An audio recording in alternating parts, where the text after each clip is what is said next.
जय श्री कृष्ण बालमित्रांनो. आपण कृष्णाच्या छान छान गोष्टी ऐकतो आहे युगंधराच्या. तर असा हा श्रीकृष्ण इंद्रकील पर्वतावर जाऊन त्याने पाशुपत अस्त्र आपण मागच्या गोष्टीमध्ये बघितलं की मिळवलं. स्वतः शिवशंकरांनी त्याला दर्शन दिलं आणि त्याला पाशुपत अस्त्र दिलं. आणि मग तिथे त्या पर्वतावर सगळे पांडव त्याला द्रौपदीसह भेटले. तिथे त्यांचा तो गुरु पण भेटला. आणि मग ते परत तिथून मग काम्यवनात आले, कारण त्यांचं आता 1च वर्ष राहिलं होतं युद्धाचं. आणि मग आता आपण बघतोय की अर्जुनच आपलं मनोगत व्यक्त करत आहे. तर अर्जुन सांगतो की श्रीकृष्णा तो संदेश म्हणजे माझ्यासाठी आदेशच होता. आता उलट झालं. नृत्यशाळेत जाताच मी चित्रांगदेला म्हणू लागलो, चला गुरुदेव तुमचा विजय. नृत्यशाळेत जाताच मी चित्रांगदेला म्हणू लागलो, चला विजय झाला आहे. माझा पराभव मी चांगलं जाणू शकतो की नृत्याविषयीचं माझं मत तुम्हीच द्वारकेपर्यंत पोचविलं असणार. त्याशिवाय तिकडून असा आदेश येणारच नाही. आता मला लय तालात नृत्य कसं करावं हे शिकवा. आणि त्यांनी मग नृत्याचं पण शिक्षण घेतलं चित्रांगदाकडून. आणि परत इंद्रियावर ताबा असलेला म्हटलं म्हणजे जेव्हा माझ्याशी गोकुळातील गोपजीवनाविषयी बोलला तेव्हा त्याला मी गोपाला मुरलीधरा, दामोदरा, नंदनंदना, मोहना, गोविंदा असे संबोधत आलो होतो. जेव्हा जेव्हा तो मला द्वारकेतील असंख्यात यादवाविषयी बोलला तेव्हा मी त्याला द्वारकाधीश वासुदेवा यादवा असंच म्हणत आलो. कुठल्याही कोणातून मी माझ्या जीवनाकडे पाहिलं तर तिथे मला एकटा श्रीकृष्ण आणि कृष्णच दिसत होता. यासाठी त्याच्या स्मरणाबरोबर माझ्या डोळ्यासमोर तरळू जाई ती मुद्रा होती. तर अशा श्रीकृष्ण यादवाचं सर्व श्रीमंडळ आणि कौरव पांडवांचं श्रीमंडळ यात कितीतरी अंतर होतं.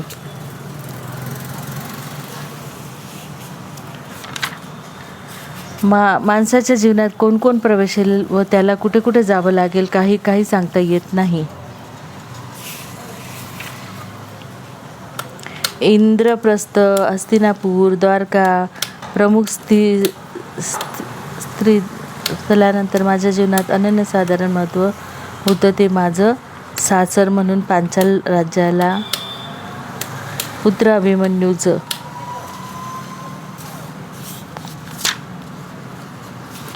शिवशंकरांनी आपण मागच्या वेळेस पाहिलंच की शिवशंकरांनी स्तुती होई. ध्यानातच मी त्याच्या चरणविंदरावर मस्तक ठेवी. माझी उभी जाणीव माझा आत्मा त्याला पूर्ण समर्पित होऊन मिळून विनवे. रक्ष रक्ष प्रभो वासुदेव. भानरहित होऊन त्याच्याशी एकरूप पाहून माझी अशी भावविनवणी सुरू झाली. शिवाकांत शंभो शशांकार्धमौले महेशानशूलिन. नंतर नागकन्येशी पण त्यांनी विवाह केला आहे, कारण तो एकदा तीर्थयात्रेला गेला. आणि तीर्थयात्रेला गेला होता तेव्हा त्यांनी तो आंघोळ करत होता तेव्हा ती खूप अतिशय सुंदर होती. आणि तिने नागराजाशी लहानपणी तिचा विवाह झाला होता, पण तो नागराज मरण पावला होता. आणि म्हणून या अर्जुनाने तिच्यासोबत परत लग्न केलं होतं. एक होती ती द्रौपदीची सत्वपरीक्षा बघण्यासाठी आपल्या शिष्यगणाच्या प्रचंड तांड्यासह मुनिवर दुर्वास काम्यवनात आले. त्या सर्व अतिथींना द्रौपदी कशी काय भोजन वाढणार होती. गृहस्थाश्रमाची तिची प्रतिष्ठा धुळीला मिळणार होती. शीघ्रकोपी दुर्वास तिला शाप देणार होते. पण दुर्योधन शकुनीने आखलेल्या या तिरप्या डावपेचाला यश आलं नाही. युधिष्ठिरानं तपस्येनं मिळवलेल्या ताम्राच्या सूर्यतपकामुळे द्रौपदीची गृहिणीची सुप्रतिष्ठा सुरक्षित राहिली.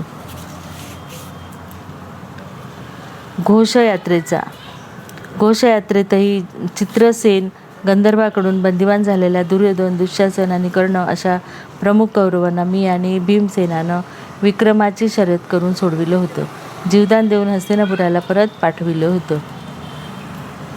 आणि सगळं नियोजन त्यांनी कृष्णानेच सांगितलं होतं की विराट पाशुपताचे मंत्र आपल्यापासून माझ्या चित्तवृत्तीत मलाच विणारा पालट झाला होता ते मंत्र मनात घुमू लागले की मला तीव्रपणे मी किरात रूपात पाहिलेल्या शिवाचं स्मरण होई. मात्र हा शिव मला आमच्या नेहमीच्या कृष्णाच्या वेशात व रूपात दिसे. या रूपातील त्याचा पूर्वीचा निळसर कंठ मात्र अधिक घनदाट निळा झालेला जाणवे. आमच्या अज्ञातवासानंतर घटनाचक्र कितीतरी गतिमानानं फिरली. द्रौपदीसह माझ्या सर्व बंधूंना हवा आहे तो श्रीकृष्णाने त्याचा अजोड आशीर्वाद. धर्मराजानं भिक्षा मागून बंधूसह आपला निर्वाह केला तरीही ते शास्त्रसंमत आहे. म्हणजे बघा, कौरवांना जेव्हा त्यांनी सांगितलं की आता आले ते म्हणजे 12 वर्ष वनवास आणि 1 वर्ष अज्ञातवास भोगून आणि आता तरी त्यांचं राज्य त्यांना इंद्रियप्रस्थ प्रज्ञा, तर तेव्हा धृतराष्ट्राने निरोप दिला की तुम्ही वनात राहणारे आहे, तुम्हाला काय गरज आहे, तुम्ही भिक्षा मागून हे करा. आणि असा निरोप पाठवला संजयाकडे. संजयाची काहीच चुकी नाही. मग शांतिदूत म्हणून भगवान श्रीकृष्ण गेल्याने कृष्णाने सांगितलं की त्यांचे इंद्रप्रस्थ द्या, तरी नाही बोलले तर तुम्ही नुसतं 5 गावं द्या, बोटावर मोजणारी 5 गावं. तर दुर्योधन बोलला की 5 गावं काय, सुईच्या टोकावरचा कणसुद्धा त्याला भेटणार नाही युद्ध केल्याशिवाय. आणि मग काय करणार. मग संजया शांत हो, सावर, तू आपलं कर्तव्य केलंस, यात तुझा काहीच दोष नाही, तुझ्याविषयीच्या माझ्या प्रेमात यामुळे काही अंतर नाही. आणि मग शांतिदूत म्हणून कृष्ण भगवान गेले, पण त्या दुर्योधनाने ऐकलं नाही. आणि मग त्याच्यानंतर महायुद्ध होणार. आणि मग जेव्हा युद्धाचं रण हे झालं तेव्हा हा परत कृष्णाकडे जातो आणि त्याला म्हणतो की हे वासुदेवा द्वारकाधीशा, त्या दिवशी माझं चुकलंच, मी तुला गवळट्या काय काय बोललो, मला क्षमा कर, पण मला मदत कर, म्हणजे सैन्याची मदत कर. आणि मग तेव्हा समोर बसलेला असतो अर्जुन आणि उशाशी बसलेला असतो दुर्योधन. तर मग तो आधी अर्जुनाला बोलतो तेव्हा हा पटकन म्हणतो की कृष्ण वासुदेवा, मी आधी आलेला आहे. आणि मग तेव्हा तो म्हणतो की मी आधी हा लहान आहे म्हणून मी याला विचारतो. तेव्हा त्यांनी सांगितलं की एकीकडे माझं सैन्य आणि त्याची सैन्याची तर तो आधीच बलरामाला मागणी करून आला होता, पण एकीकडे मी फक्त निशस्त्र राहील. आणि मग कृष्णाने सांगितलं, अर्जुनाने नमस्कार केला आणि सांगितलं की हे माधवा, मला चालेल, मला फक्त तूच हवा आहे. आणि अर्जुनाने 7 अक्षयिणी सैन्य घेऊन आणि खुश होऊन तो निघून गेला. म्हणजे त्यांनी भगवंतालाच डालवलं आणि मग भगवंताला वजा केल्यानंतर त्याला यश कसं मिळणार. मग इकडे 18 अक्षयिणी सैन्य होतं आणि इकडे 7 अक्षयिणी सैन्य होतं. म्हणजे 1.25 पट जास्त सैन्य यांचं होतं. पण सैन्यावर युद्ध नसतं, तर माणसाच्या जिथे जय असतो, जिथे सत्य असते, तिथेच विजय मिळतो.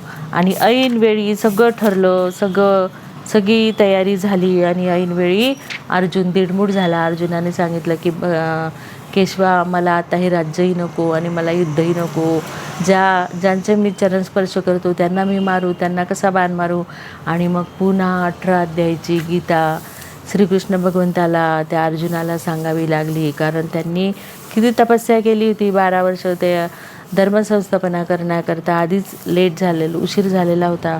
आणि मग वेळेवर अर्जुन दीडमूड झाला आणि मग अर्जुनाला 18 अध्यायाची गीता सांगितली. आणि मग अर्जुनाचा सगळा मोह नष्ट झाला आणि मग अर्जुन तयार झाला युद्धाला. मग ते युद्ध चाललं 18 दिवस जयेंद्र. आणि मग त्याच्यामध्ये पण यांचं इतकं चाललं होतं की 13 दिवसात घडलं नाही, असं रात्री घडलं. श्रीकृष्णानं एका सेवकाकडून मला आपल्या सेनेच्या केंद्रस्थानावरील उंच व भव्य शिबिरात बोलावून घेतलं. त्याच्या आसनासमोर पंचगाच्या ऊर्जपत्री वड्या मांडून एक राजज्योतिषी बसला होता. दोघं दबक्या आवाजात काहीतरी बोलत होते. श्रीकृष्ण त्याला हाताची बोटं मोजत दबक्या आवाजानं काहीतरी सांगत होते. मला त्यातलं काही म्हणता काही कळत नव्हतं. आणि मग मध्यरात्रीच्या सुमारास मी राजज्योतिषाचे निशस्ते शब्द ऐकून उठलो. मला ते संदर्भहीन वाटले. आज माझा नंदी घोष रथ श्रीकृष्णानं 3ऱ्या प्रहरापर्यंत पदकातून फिरवून आणला. जयद्रथ मात्र आम्हाला कुठेच दिसत नव्हता. दुर्योधन शकुनीने त्याला समरंगणात न आणण्याचा निर्णय घेतला होता. सहस्र युद्धांनी संरक्षण दिलेल्या एका संरक्षण शिबिरात तो तडावरच विश्राम घेत बसला होता. जसजसा शोधून जयेंद्र सापडेना तशी माझ्या अंगाची कशी लाही होत चालली. विवेश क्रोधानं मी नियुतायू, मित्रदेव, दंडधार अशा योद्ध्यांना कोसळवीत पदकामागून पदक हत करीत चाललो. जयेंद्र दाखवा, माझा प्रिय अभिच्या कलेवर आला. आपल्याला माहितीच आहे की अभिमन्यूला या सगळ्यांनी ठार केलं, कारण चक्रव्यूह त्याला फोडता येत होतं पण त्यातून निघता येत नव्हतं. आणि म्हणून मग अर्जुन पण चिडला होता. जयेंद्र दाखवा आणि श्रीकृष्णाला समरांगण माझा नंदीघोष पिटाळायला लावला. तोही न कंटाळता माझ्या रथाच्या अश्वांना त्याच्या नावानं चुचकारत अथक चेतवीत राहिला. मी हताश झालो आणि रथ थांबविण्याची विनंती करू लागलो. आज्ञाधारकासारखं थांबत होता, मात्र बोलत मात्र काहीच नव्हता. थांबताच प्राणदेठापासून आपला पांचजन्य शंख फुकीत होता. त्याचा दिव्य नाद ऐकून माझा शिन कुठल्या कुठे पसार होत होता. दोन्ही पक्षाकडील योद्धे व सैनिक स्वतःला विसरून युद्ध मग्न झाले होते. एकाएकी 3ऱ्या प्रहरानंतर आकाश झाकळून गेलं. काय घडतंय ते कुणालाच समजलं नाही. सूर्य संपूर्ण ग्रासला गेला, कारण ते सूर्यग्रहणाचा दिवस होता. 14व्या रणभूमीच्या पार पश्चिमेकडे आलो. अंधारामुळे थव्याचे थवे घराकडे परतत होते. सर्वात शेवटी मी मला जीवनाचा एवढा हितोपदेश सांगणाऱ्या माझ्या प्रिय कृष्णासमोर आलो. 8 हात उंचीच्या भव्य चितेवर शिडीनं मी चढलो. नतमस्तक प्रचंड अवमानित असा अग्निप्रवेशासाठी श्रीकृष्णाच्या चरणावर दृष्टी ठेवून दोन्ही हात जोडून मी नेत्र मिटले. सवितृचा धैर्यपूर्ण मंत्र माझ्या ओठातून आपोआप गायत्री छंदात सुटला. ओम भूर्भुवः स्वः तत्सवितुर्वरेण्यं भर्गो देवस्य धीमहि धियो यो नः. कुंती मातेचा 3य पुत्र, श्रीकृष्णाचा सर्वात प्रिय सखा, गांडीवधिकारी, दिग्विजयी धनुर्धर अर्जुन मृत्यूला सन्मुख झालो. एका सेवकाने थरथरत्या हातानं चितेला करंजेल पतिल्याची ज्योत भिडविली. ती आवतीभोवती आता कुठे जयेंद्र दिसतो का ते पाहतच होतो. उत्तरीयाचा शेव स्त्रिया घेतात तसाच मुखाभोवती लपेटून घेऊन तो दुर्योधनामागे लपून उभा होता. आपल्या प्रथम शत्रूचा अर्जुनाचा अग्निप्रवेश पाहून आपल्या क्रूर डोळ्याची निर्भय मनाची आग शांत करण्यासाठी तो आला होता. त्याला दुरून पाहूनच माझ्या अंगाचा तिळपापड झाला. एकाएकी सूर्यग्रहणाचे वेध सुटू लागले. फुटलेल्या घड्यातून पाण्याची एक सर बाहेर पडते तशी किरणाची एक सलग शलाका धर्मक्षेत्र कुरुक्षेत्र सलू लागली. समरांगणाच्या शिनकाय पालित्यांना हसत हसत पाहून पश्चिम किनाऱ्यावर रसरश्मी सूर्यदेव क्षणात पूर्ववत उभे ठाकले.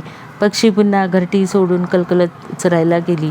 माझ्या सर्वांगा रोमांच उठवीत, पांचजन्यालाही लाजवीत परिचित शब्द माझ्या कानावर पडले.